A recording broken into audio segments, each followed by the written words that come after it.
কলা পাতা মাখা খেলাম। অন্নপূর্ণার টাকা তো আমার SMS ফোনে ঢোকে না। খেয়ে দেখো কেমন হয়েছে, একটাই পাবে।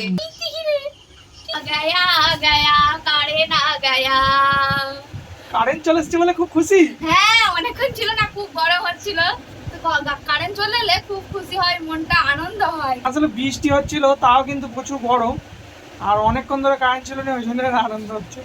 বাসুদেবের আনন্দ হচ্ছে বলো। গরম হচ্ছিল। ও ঠিক নেই। হরে কৃষ্ণ হরে কৃষ্ণ, জয় জগন্নাথ জয় জগন্নাথ। সারাদিন বৃষ্টি হয়েই যাচ্ছে আর উঠানে তো জল জমে যাচ্ছে, সেই জন্য বাবা কোদাল নিয়ে চলে গেছে নালা কাটানোর জন্য, যাতে জলটা চলে যায়। এমনিতে অন্য সময় শুকিয়ে যায় জল, তবে বর্ষাকাল বলে নালাটা করে দিতে। আমার মতো মনে হয় কেউ নেই। সেই সোশ্যাল মিডিয়ায় একবার দেখেছিলাম কলা পাতা মাখা খাচ্ছে, তো সেই ভিডিওটা দেখেই ভাবলাম একটু কলা পাতা মাখা করি। মোটামুটি হয়েছিল, খাওয়া যাবে। খারাপ হয়ে যাবে, ছাড় ছাড় ছাড়। না না না না না, চুপ কর চুপ কর। এইটা পছন্দ হবে। কি হলো এটা? না হরে রাম হরে রাম রাম রাম হরে হরে। বাবা এখানে প্রসাদ পাচ্ছে, আমিও প্রসাদ পাবো। আজকে স্পেশাল করে বানানো হয়েছে দই পটল। বাবা দই পটল কেমন হয়েছে বলো? হেভি হয়েছে। হেভি হয়েছে? তাহলে একটা রিয়াকশন দিয়ে দাও। দারুণ দারুণ হয়েছে। প্রতিদিন ভাবি অল্প অল্প রান্না করব, কিন্তু আমার দ্বারাই হয় না, সেই বেশি হয়ে যায়, বেশি রয়ে যায়, ফ্রিজে থাকে সব কিছু। তো আজকেও রান্না করেছি, তো কম করে করেছি ওই জন্য। তো আজকে বানিয়েছি ভগবানের জন্য আলু সিদ্ধ, ডাল আর হচ্ছে দই পটল স্পেশাল করে। আর দই পটলটা দেখুন, মানে শুধু খোলাটা ছাড়িয়ে ভিতরে সব দানা আছে, আর তার উপরে মানে মশলা টশলা দিয়ে ভেজে ভালো করে বানানো হয়েছে। খেতে কিন্তু দারুণ হয়েছে। আপনারা যদি রেসিপি চান তাহলে অবশ্যই কমেন্টে জানাবেন।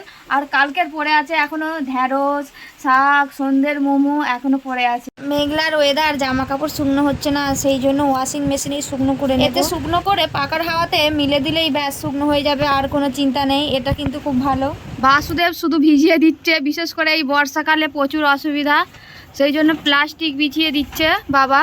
তবে প্লাস্টিক মানে সেই ফর্মটা হয় না, ফর্মটা বিছানা ছিল, ওতেও হচ্ছে না। একটু বেশি কড়াকড়ির জন্য বেছানো হচ্ছে প্লাস্টিক, এর ওপরে ফর্মটা বিছানো হবে। বৃষ্টির ওয়েদার দেখে বিছাচ্ছ নাকি? এতদিন কি করছিলে বলো? হ্যাঁ, প্লাস্টিকের উপরে চাদর বিছানো হচ্ছে। আমাদের বাড়িতে কাজের অত ভেদাভেদ নেই, যেমন বাবা প্রভুজি মিলে বিছানাটা গুছিয়ে দিল। আমাদের বাড়িতে এরকমই হয়, সবাই সবটা পারে, করে, সাহায্য করে, বেশ ভালো গোছানো হয়ে গেছে। অন্নপূর্ণার টাকা তো আমার SMS ফোনে ঢোকে না, আমাকে সেই ব্যাংকে যেতে হবে বা কোনো কেন্দ্রে যেতে হবে যেখানে ব্যাংকের সঙ্গে লিঙ্ক করা আছে। তো সেই জন্য যাচ্ছি, কারণ সারা দিনে সকলের যা ভিডিও দেখছি, কে বলছে চলে এসছে, আসেনি, বিভিন্ন রকম প্রশ্ন। এত রকম প্রশ্ন শুনে মাথা খারাপ হয়ে যাচ্ছে। যাই হোক, তো বেরিয়ে পড়েছি প্রভুজি আর আমি চেক করতে ব্যাংকের বই। অনেক কষ্টে ছেলেকে সামলে, সংসার সামলে 9টার সময় বেরিয়েছি। আর যেতে কি বললো জানেন? যেতে বললো বন্ধ হয়ে গেছে, এত রাত থেকে আসে, এখন হবে না, কালকে আসবে। সেই জন্য প্রভুজি কিছু বাজার ফুরিয়ে গিয়েছিল, বাজার করছিল, আর এটাই হলো আমাদের বাজার। আমি দাঁড়িয়েছিলাম, ভাবলাম একটু ভিডিও করে নিই। বাসুদেব টিকটিকি দেখলে ভয় করে, আর এখানে একটা টিকটিকি আছে, দেখবেন ও কি করে। হাই দেখ বাসুদেব, টিকটিকি টিকটিকি টিকটিকি টিকটিকি রে, টিকটিকি কোথায় গেল? চলে গেছে? হ্যাঁ, ঠিক চলে আসো।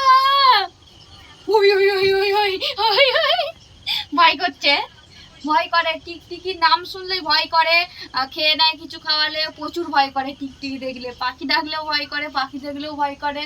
চলে গেছে টিকটিকিটা। আবার টিকটিকির আওয়াজ শুনলেই আবার তাকিয়ে দেখবে সেদিকে। কি রে বন্ধু ভাই? হ্যাঁ, বন্ধু হলে ভয় পাবি কেন?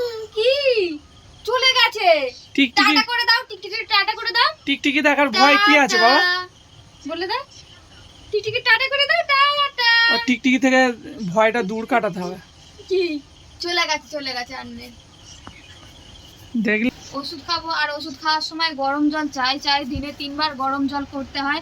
তো গরম জল করে ফেলেছি। আর এই মগগুলোতে খুব সুবিধা, মানে গ্যাসে হলে অনেক অসুবিধা, সেই যাতায়াত, আবার গ্যাস জ্বালো, এটা শুধু সুইচ মারলেই হয়ে যাবে, খুব ভালো বেশ। তো এখন ওষুধ খাবো, গরম জল আছে।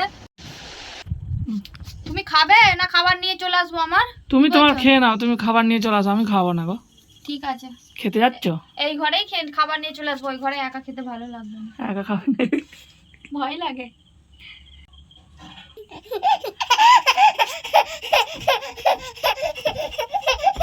আর আমি নতুন কিছু শিখেছি, তুত্তুড়ি। বলে দাও তো, তুত্তুড়ি আবার কর দাও, তুত্তুড়ি করে দাও। কিরকম করছো, করো করো করো। তুত্তুড়ি তুত্তুড়ি, আবা তুত্তুড়ি তুত্তুড়ি। আরে কি গো, খাবার নিয়ে চলে এসছো? হ্যাঁ নিয়ে চলে এসেছি, একটু খেয়ে দেখো কেমন হয়েছে ইডলি। আরে তো এইটুকু খাবার কেন?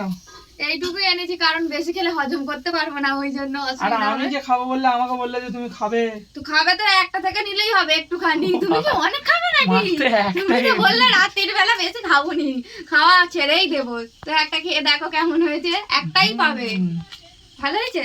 ছোলার ডালটা হেভি লাগে। আমার তো মনে হচ্ছে পিঠের মতো লাগছে। হ্যালো,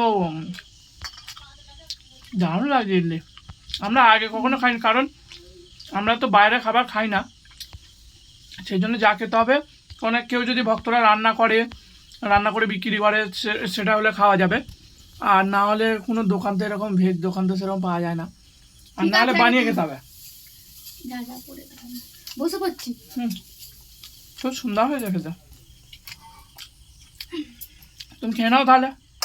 দেখুন প্রভুজি এখানে আবার প্রসাদ নিয়ে চলে এসেছে, ইডলি আর ছোলার ডাল। আসলে কি হয়েছে, মুখ খুলে গেছে যাকে বললে হয়, তো একবার একটু খাইয়ে দিয়েছি, সেই জন্য বারবার মনে হচ্ছে একটু খেয়ে নি, খাবে না এটা ভেবেছিল, কিন্তু একটুখানি খেয়ে সাহায্য পেয়ে গেছে, ব্যাস খাওয়া শুরু করে দিয়েছে। খাবার নিয়ে চলে এসেছে, আমাকেও দিতে মানে এনে দিতে হয় না, একাই গিয়ে নিয়ে চলে এসেছে খাবার। আমাকে একটু খাইয়ে দিয়েছে, আমার ভালো লেগে গেছে।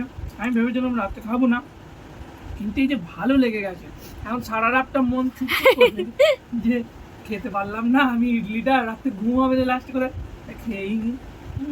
আমার সাজিনি করে আসে।